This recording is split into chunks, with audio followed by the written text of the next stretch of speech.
ती यांना मिळाली त्या देवीचा ते पूर्ण उपयोग करून घेत आहेत. बरोबर आहे. आणि तुमच्यासाठी सामान्य माणसाजवळ त्याही तेवढे गोळ आहे. मला पायाला मुंगे करते 10 मिनिटं सुद्धा ओढ होऊ शकतो. मी पाहून कसं विचारलं किती वेळ माझ्या पायाला मुंगे असेल पायाला एवढं घे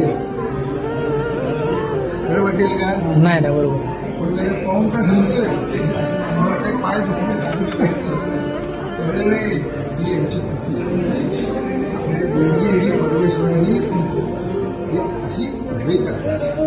अध्यात्मामध्ये काही मिळत नाही हे अध्यात्म वेगळे बघायला लागलो नाही असं वाटतं. आपण जगात आहोत पांडुरंगाची मूर्ती तर बघत असतो.